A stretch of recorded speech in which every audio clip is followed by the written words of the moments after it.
Welcome to this week's edition of the 6-5. I'm Patrick Moorhead with Moor Insights Strategy, and I am joined by my awesome co-host, Daniel Newman of Futurum Research. The 6-5 represents 6 topics for 5 minutes each. No news, because you can get that anywhere else, but a whole lot of analysis. But before we jump in, I want to say, hello, Daniel. How are you? It's Friday. It's been too long since we've done a recording, but I think we've both been super busy in the sweltering heat here. Yeah, it's been a crazy week, Pat, but the good news is we come back together and there's too many things for the 6-5. Some weeks we're trying to figure out what are the 6 topics we want to analyze, and other weeks we're trying to figure out how do we take 16 topics and pick 6. And so hopefully we can just do more of these in the future. But for now, I think we got a great show and I'm excited about it. Yeah, let's dive in. So first topic, Qualcomm defeats the FTC at the Ninth Circuit Court of Appeals. And I think in both of our opinions, another defeat for Apple. Gosh, it was kind of a surprise. I didn't expect this for maybe the next 3 or 4 months. Yeah, absolutely. And Pat, for our audience, I'm just going to quickly do what we forgot to do. But remember, everybody, because we are talking about publicly traded companies and stocks throughout this episode, this is for information and entertainment purposes only. So do not trade or buy any stock because of anything we say. But listen closely, because we've got some really interesting perspectives, we believe. Yeah, Pat, the FTC overturn was crazy. And speaking of stocks, you actually saw an immediate northbound line on Qualcomm when this happened. So, for everybody that doesn't remember, essentially a year ago or last year, Judge Lucy Koh of the federal courts in California ruled against Qualcomm, basically asserting that the company was going to have to renegotiate its licensing agreements with almost all of its customers.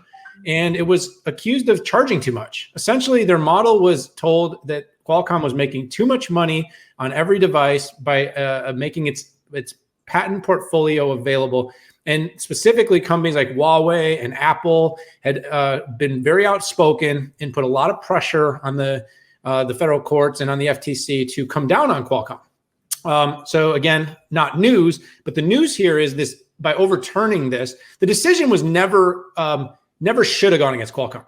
That's my immediate assessment. Yeah.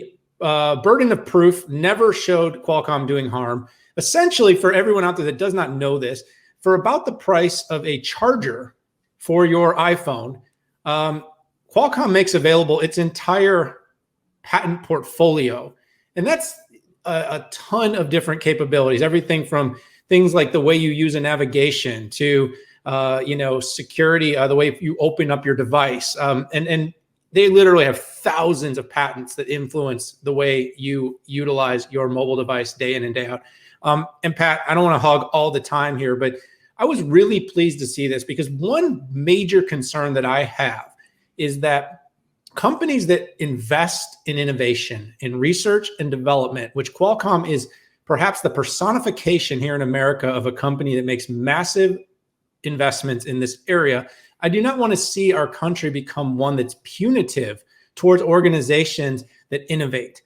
We will actually, in the long run, suffer. So yes, in the short run, companies like Apple can profit large volumes by paying less for intellectual property and not being on the hook for spending and investing. But in the long run, Pat, we would suffer. We would suffer because no one would want to invest in innovation. Everybody would just wait for others and then take advantage of it, a lot like what we see in China with intellectual property constantly being taken advantage of, and why a lot of people don't want to develop it in that particular region.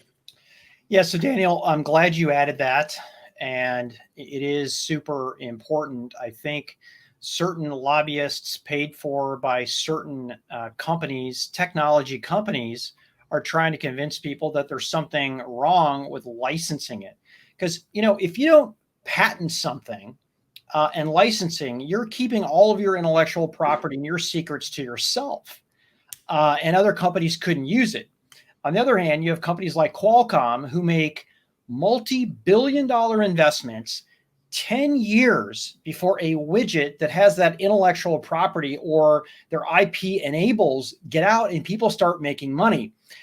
We've also conflagrated the term R&D. R&D we love to talk about, but R is different from D. R is risky, R is longer term, and sometimes does not have line of sight to a product that is a complete failure, which the D, the development, is line of sight, 2-3 years out, leveraging typically somebody else's IP to create and sell something. And that's what makes this industry go around. And I would say the US and global economy at this point, now that technology is such a big piece of that. And Pat, I'd add one thing, and by the way, that word, I don't even know, I can't repeat it, conflagulated. I feel a little smarter than I did when I started this show. This, for the first time in years, has relieved a significant headwind that Qualcomm has faced, both in terms of its market valuation and its ability to function and operate at its full capacity. People have been worried.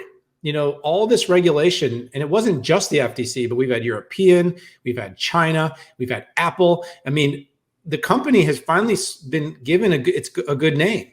It's right now, for this moment in time, and it's not just about mobile devices. It's about 5G, though. It's about IoT. It's about automotive. It's about AI. The company, like you said, Pat, invests in the R, and it charges for that, but it makes massive investments and then takes small, voluminous returns for all the risk it takes. And it can do that now. And basically the federal courts granted a runway for Qualcomm to finally operate and said, you know what, Qualcomm, your model is good. Please proceed. That's right. Daniel, good analysis there. Let's jump to the next topic. Microsoft officially announced pricing and availability for its Surface Duo. Surface Duo is a dual display Android device. It's $13.99 and it's available on September 10th, and it's orderable right now. Let's get into the analysis. So I've been spending just an incredible amount of time on these. As you know, Daniel, my early background in the early part of my career, 30 years ago, started in devices. And the Duo is super exciting. First of all, it's targeted at Microsoft fans who want to be the most productive. Don't confuse this with soccer dads, stay-at-home dads who aren't really interested in ultimate productivity and are more interested in taking pictures of their kids playing soccer and stuff like that. Now, sure, you can take pictures with this thing, but primarily, if you want to get stuff done, I think you want to check out this phone. So first of all, a lot of hardcore people who try to get work done, they have multi-monitors displays. I have 3 right now. I'm afraid to ask you, Daniel, how many you have right now. Probably a lot. Looking at you, right? We are researching something on one display. We're doing calendar on the other. I leave my calendar open. That's all one display does. And if you carry that motif, that use case over to the Duo, that's exactly the way to think about it, where most Microsoft apps have been optimized for this environment. You span something like Outlook, and oh my gosh, you've got calendar on the right, you have Outlook on the left. You click on an email, and boom, that email on the right screen opens up. Amazon, I'm a huge Kindle reader. Guess what? It operates just like a book. Left page on the left, right page on the right, turn the page, and it's pretty incredible. So from a productivity use case point of view, targeted at Microsoft fans, I am pretty bullish on this. This is the beginning and not the end. I actually think compared to the Surface PC line, it will have quicker success. Because if you remember, first 3 or 4 years of Surface was pretty rocky until they got to Surface Pro.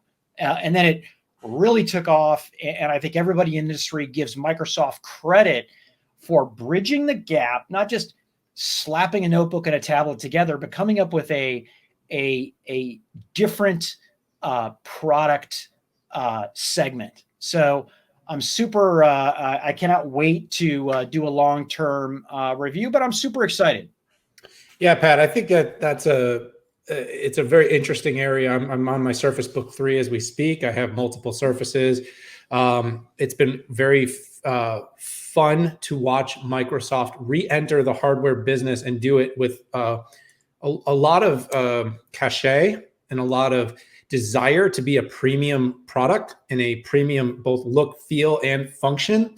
I am interested in getting my hands on this thing. I look at it because you've been a big Fold guy. You talked a lot about Fold. And I kind of see this fitting in a very similar category. Now, the good news is Microsoft's coming in at a much more aggressive price. So for people, you're literally talking about a 2x price on the retail side, on the list price. Well, if you fully configure an iPhone, you're up at $12.99. Yeah. Right?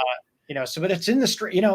This is a premium phone. It's a premium device with high productivity that can be bought for the price of most traditional premium tier smartphones. And it's got a lot of the capabilities that have intrigued us and you specifically about Fold, which you've spent a lot of time with. Now, both are awesome devices. So I'm certainly not knocking one and I'm saying, but competition breeds innovation. Competition breeds excitement. It's going to be very interesting, Pat, to watch the market. You've got more premium tier products being made available. And the loser in all this, if you ask me, will be Apple. Now, I'm not saying it's going to take big chunks and big bites, but there is a certain part of the audience that have been using the big Apple phones that are going to look at this and be like, this is way more awesome for the way I work.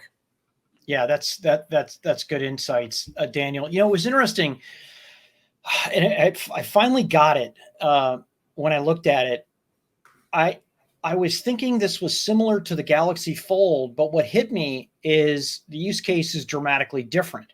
Interesting. I want to get my hands on it beforehand, but it is 2 screens versus 1. And I know you can window on the Fold, and I do it a little bit, but I have to tell you, 99% of the time I'm using that Fold with the big contiguous planar screen. So Daniel, let's dive into the third topic here, Intel Architecture Day. We got a background of a company that is crushing it the last 4 quarters in earnings, 20% upsides in revenue, particularly on the data center side. But at the end of their last earnings, 7 nanometer slip for 6 months, their stock goes down 20%, and they get hammered. And now we have Architecture Day that both you and I attended. Yeah, it was a very interesting day, Pat. First of all, it was the ultimate day for nerds. We try to synthesize stuff and make this sensible for a broader community of business leaders and industry. But if you really like to get under the hood and talk transistors and talk performance per watt and all that good stuff, this was your event. But Pat, here's the thing, you hit it on the head. Intel can no longer just get away with great business performance. The spreadsheets alone are not enough. When you're in semiconductors, innovation and the ability to lead is a big premium in terms of market value. Now, Intel still has a massive share in server. It has a very significant share in client and desktop, but in some areas it has slipped. It has slipped in terms of leading process technology in notebooks. It has slipped in terms of leading in certain parts of server, in terms of hitting the 7 nanometer first. Hasn't necessarily cost them market share.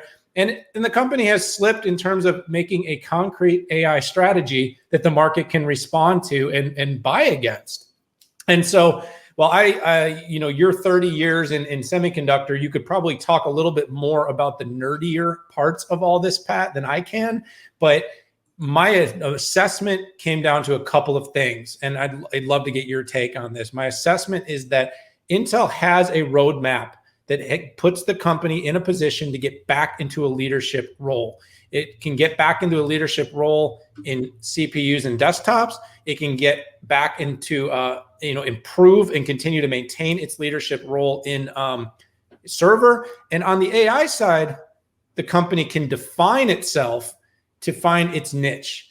it's hard with what NVIDIA has been able to accomplish to just say, we're going to snap a finger and Intel is going to lead that category. But with what it's doing with its XE and DG1 and SG1 in that mid-tier, Pat, I think the company has the ability to carve itself out a significant niche and benefit from its humongous customer base and relationships with OEMs and ODMs and cloud providers to start to find a way to become a well-known leader. So, and of course, they covered other areas, automotive and IoT and memory, and the company is making inroads in all those areas, Pat. But my walk away from the day was the roadmap is there, but the execution is going to be what the company is going to be judged upon, and its runway is really 6 to 12 months.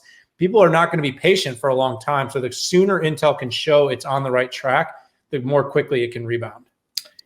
Yeah, I walked away feeling better about their technological future. And I put things in 3 buckets, right? There's technology and architecture.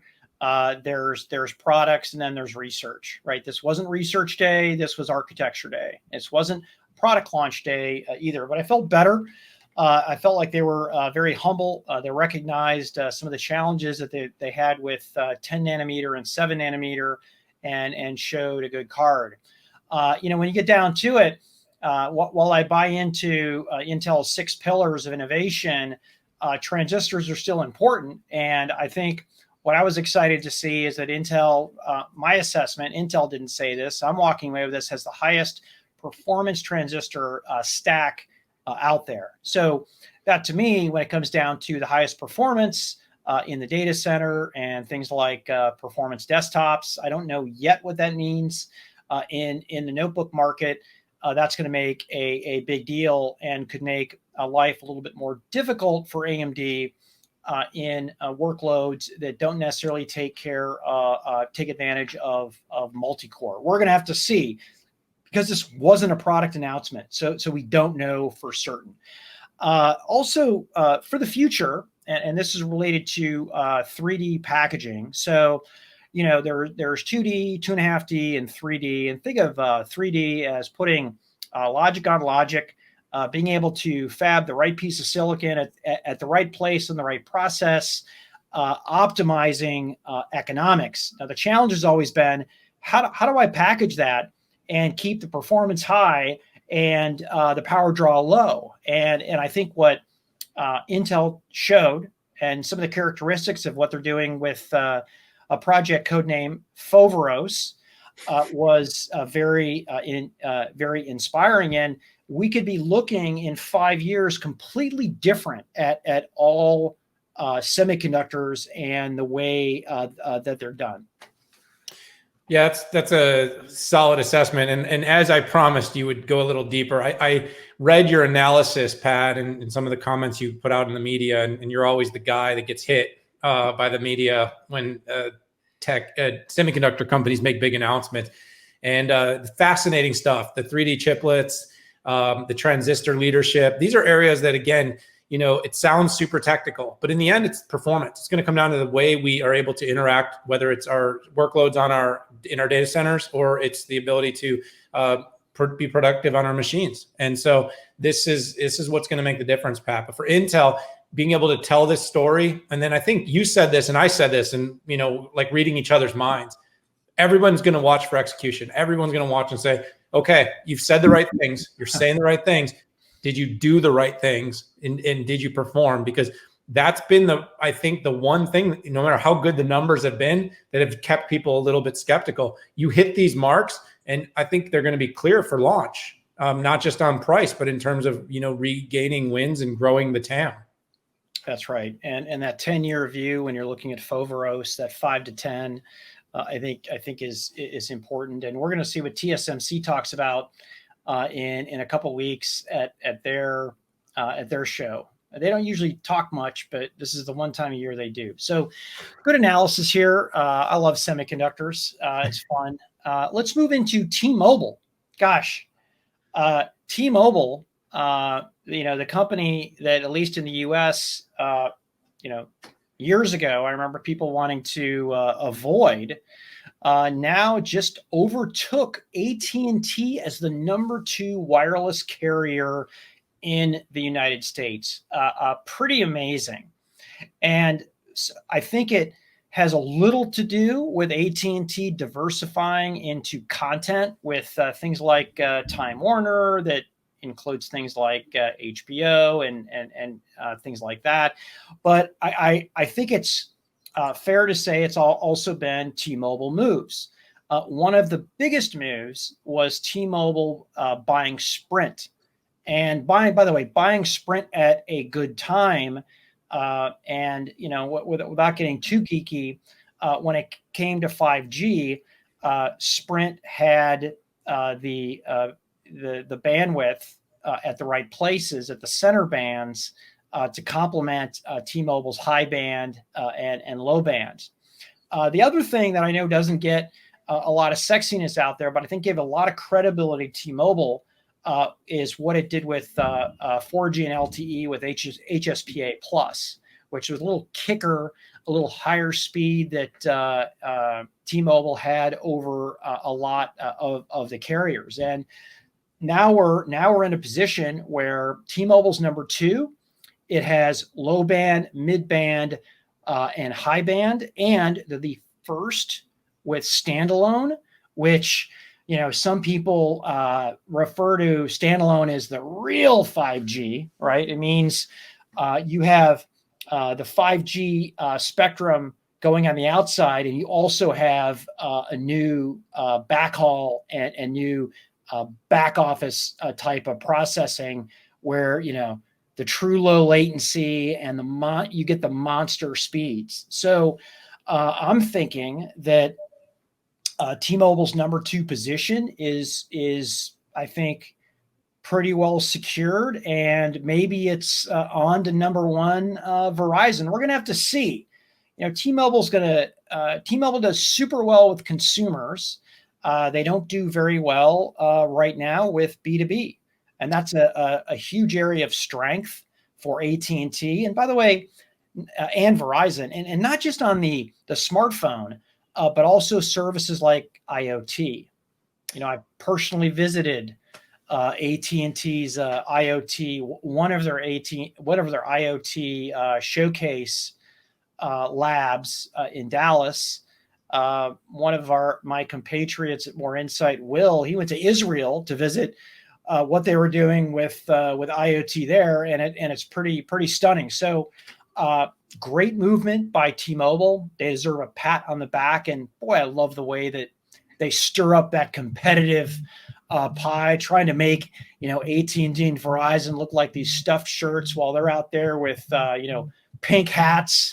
Their earnings, Daniel and I, you can appreciate this. They do earnings over video, and they really have a fun time with it. So they're definitely the uncola here, which is why they call themselves the uncarrier. Yeah, I was wondering how the post John Legere era would go. It seems like it's off to a good start. You've covered it well. I'll just make a couple of quick comments. I am a T-Mobile user. My company personally, I've used it for many years. The service is way underrated. I've always thought it was very good, especially if you're a global traveler. Remember when we used to travel? Because Deutsche Telekom provided just such a good global network. I was pretty much never had to worry. While a lot of my compatriots using things like Verizon would have to plan ahead when they get to Europe on how they would stay connected. Not me, never had to worry about it. Thank you for reminding me about international travel. Yeah, and we used to do that, remember? We used to actually get on planes and go places. But remember when we were in Hawaii and we ate the cake, the Sprint, the magenta and Sprint cake that was going to make up the mid and high band 5G, which everybody's very excited about. So I'm in watch and wait mode. I think you hit in the head one big thing, Pat. They might have passed AT&T, but if T-Mobile wants to be number 1, their B2B enterprise story needs to improve. It's there. It just needs to be told. And so I'm watching, I'm waiting, and as an enterprise tech guy, that's what I want to see happen next. Yeah, I love. I can't call this a worst to first, but if you include Sprint in there into the mix, I love it. Let's go into the next topic here. Is the Z15 1-year anniversary, and the Z15 is IBM's mainframe. And you'd be like, wait a second, mainframe. They still make mainframes. Yeah. If you had a credit card transaction, you checked out at a retailer, online or at a store, there's about a 95% chance that transaction went through an IBM mainframe. Big in financial, big in governments, big in retail, and it's still kicking it. And with IBM adding a lot more cloud features, right? From Red Hat, I wake up one morning and we've got Redshift and RHEL on a Z15 on a mainframe. It's amazing, and confidential computing and things like that. But what I want to talk about was its 1-year anniversary. It's funny, financially, right? Does it even make a difference to IBM's financial? Well, it has. Last 3 quarters, IBM Z revenue grew 69%, 59%, and 62%. It was literally the darling of the company. Not to take anything away from Red Hat, that was growing, double digits as well, but this is 60%. And, I want to balance that out. It's very secular, right? When you have a new Z that comes out, it's kind of feast or famine. And boy, was it a feast here. And Daniel, I had the chance to talk to one of what IBM calls a client, right? IBM doesn't call them customers. They call them clients. And I talked to Nationwide Building Society. They're the number 2 largest mortgage processor, mortgage lender in the UK. And he said exactly what I would expect. I'm like, why do you use a Z? Why don't you just go to the cloud and do it somewhere else? He talked about security. He talked about transaction performance. He talked about the rapidly shrinking footprint of what it takes to have a Z15, which was half the footprint, and you can read that into half the power of what it took his Z13 that he had. And don't confuse Nationwide with some, boring company that doesn't innovate, right? They were first with almost every new feature in the UK, right? First app. Heck, they have a feature that you and I don't even use, even if we did go to the ATM, which is iris scanning for security. And I thought that meant a lot to me. I think the other things that I'm going to be looking at after this, I think IBM did a great job in laying out the strategy for cloud. That's right. Redshift on a Z15 with cloud packs, but also in the future, by the way, with WASI, which is a full IDE to make it even easier, is confidential computing. This new notion of being completely secure and not even IBM or anybody else having the keys to unlock the data, which, don't be confused. Everybody's confidential computing is not the same. We had IBM's Ross Morey talk about that at the 6.5 Summit, and I loved it. He did it in 12 minutes, a topic that is super technical and super hard to understand. But congratulations to IBM on moving it forward, the 1-year anniversary. It took me years to become a believer in the mainframe. Daniel, I spent 25 years kind of making fun of the mainframe. I was definitely a server bigot. My first role was with NCR in 1990. I had to sell against IBM salespeople at financial institutions.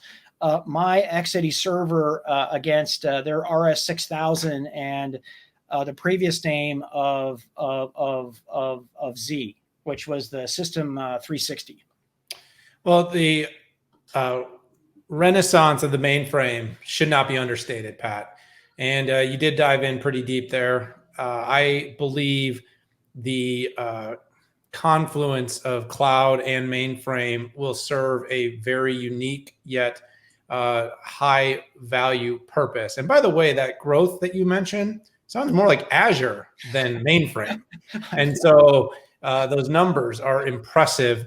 And despite cyclicality, if that's even a word, the company should be proud. And by the way, should be pleased, because the gross margin contributions that Systems and specifically Z has had to IBM's bottom line performance should also not be understated, because the overall performance would have looked dismal had the Z not been so successful over the last several quarters. Yeah, by the way, the gentleman at the client was out of the UK, and he corrected me. He's like, "What's a Z15?" I'm like, "Oh, a Z15." Yeah. I love it. So let's move into our last topic here, Cisco earnings. And Daniel, I'm going to give you the reins on this, so you can cover how they did, their $1 billion cost reduction plan, and maybe even the retirement of their CFO, or the departure. What does it mean, Daniel? Tell us. Well, listen, the big cloud and consumer tech service companies have absolutely smashed it. We saw Amazon's earnings beat by $8.50 a share. The OEMs are a bellwether, though. When you look at what's happening, and over the next few weeks, we had Cisco, and we're going to have HPE, we're going to have Dell, and we're going to get a better sense of what is going on in terms of technology investment in the enterprise and small business ecosystem. Cisco, unlike some of those companies, has a very significant cyclicality related to small businesses buying storage, networks, servers, compute, as well as all kinds of different just traditional routers and switches and things that are used in their campuses. They have the collaboration suite. It's a very diverse set of products. Overall, there was kind of two companies here. You had the adjusted earnings. The company did well. The company beat on its revenue. The company beat on its earnings. But these were adjusted numbers. And so as we were starting to see these numbers come in, it's kind of like, was it good or was it good enough? And so the market responded kind of saying it was good enough, but it wasn't good enough. And so the company saw its revenues decline about 9% over the previous year, same quarter. It saw a 5% overall reduction in revenue year over year. Again, a tough year for Cisco. You had headwinds all year. It started off with trade, the trade dilemma with China, which has a big impact on OEMs and the building of products and the ability to deliver products to customers. Then we had coronavirus hit the Eastern Hemisphere. China got shut down. So after we had this trade dispute, then we had the whole country shut down for a period of time. Then it all came here to America. So even though you could kind of say Cisco only had maybe a portion of their year impacted by COVID, if you go back to the trade disputes, almost the entire year for the company was under headwinds, significant headwinds. So when I look at a 5% year over year decline with everything that happened, I give Cisco a lot of credit. Now, it's been backed by a couple areas that I think are specifically important to Cisco right now. Security, the company is now the largest security company on the planet. It saw double-digit growth in the last quarter. And as companies are trying to secure their data centers and their employees and their devices, their business and their networking for the SD-WAN has grown as well. So security, the SD-WAN business, its involvement in 5G, which is proliferating quickly. And Cisco's got a big part at the core of 5G, Pat. And then finally, teams and collaboration was another area. And one other area that I believe Cisco will be leaning into is its applications and analytics. So it bought AppD. That area is grown, but maybe not as much as the company would hope, but it's an area to lean into. And it's a diversification play, Pat, and it's also a margin play for the company. And you mentioned this in your beginning introduction. They're cutting expenses, $1 billion out of the budget. The company committed to its employees throughout this entire time. So meaning that when a lot of other companies could have shown better quarterly results by getting rid of costs, the company decided not to do that. And I give that credit to Chuck Robbins, the CEO, who from day one said, we're not going to do that. And the company really maintains pride in its culture and its ability to deliver. Having said that, Pat, the period of apology or excuse for most tech companies is going to be shortened now. They were kind of on the heels of that. They're seeing Microsoft crush earnings. They're seeing Amazon crush earnings. People want, we're seeing it happen with Dell. We've seen it happen with HPE, and we're seeing it happen with Cisco. People that are behind these companies, they want to see growth. And so this next year, Pat, I'm really thinking, growth is going to be the engine. And by the way, Pat, these areas like infrastructure where Cisco saw double-digit declines are going to have to get back on track. But again, I do want to say it wasn't as bad as the numbers. The street was very punitive. And for whatever reason with OEMs, the street has continued to be very punitive, whereas other businesses can show bad, like Lyft loses like $8 billion a quarter. And the street's like, oh, we'll knock the stock down 1%. Cisco hits its revenue within 5%, and the street's like, oh, we're going to drop it, 12%, on the price. So I find that the OEMs always have the hardest time, but they're very important to our ecosystem. And it'll be a bellwether to watch small businesses and large enterprises in their investments in IT pick up, and companies like Cisco will be at the core of that. Let's go to analysis, Daniel. I want to just add a few very simple thoughts here. A lot less drilled down than yours, which were good. The things I expected to be up were up, and the things that I expected to be down were down. If you look at what the cloud guys are where they're getting their growth from, it's services. It's IaaS, PaaS, or it's SaaS. And when you look at WebEx, Cisco subscriptions, and security, like you said, they were up. Infrastructure and what I heard in the call was, especially on the server side, was down. I'm really interested to compare this to Dell, which is coming up, and also Lenovo, which went earlier in the week. So to me, it's really, this is the balance. This is the balance of infrastructure versus the software and security. And right now, infrastructure is just a whole lot bigger on the Cisco side than it is on X as a service. So that to me is where we're at.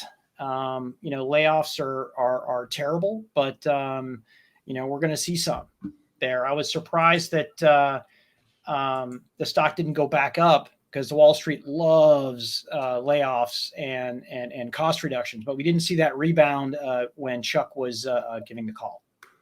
Yeah, well, Pat, those are some great points, and we are at that point where the company is starting to have to make some changes. It has to get its numbers back on track. As I mentioned, I admired the company sticking with its people for as long a period as possible. But we've got to stay competitive. The health of the whole is the only way that the company can continue to grow and succeed. But it'll be interesting to watch the next quarter. It's going to be a very, very indicative of our recovery, Pat. I'd still say that these big OEMs are the best indicator of how our overall economy is doing, because they literally serve everything: schools, government, restaurants. I know cloud is a big thing, but cloud is it's just a different path to consumption than a lot of these big OEMs. So good stuff, though. Love these conversations. Yeah, it is. I'll be honest with you. I don't really care about Cisco stock price or how it does. What I'm concerned with is market share and how they're doing against their comparables. Otherwise, I would have been a financial analyst. But this is great analysis here. It was fun. And for those listeners or viewers who liked what they heard, press that subscribe button. Send it to your friends. We're very thankful for our thousands in the audience. We have a lot of fun. We hope you are too, and maybe even learning some things. And hey, if you have a beef with something we've said, Daniel and I are both on Twitter as well, and you can tweet to us.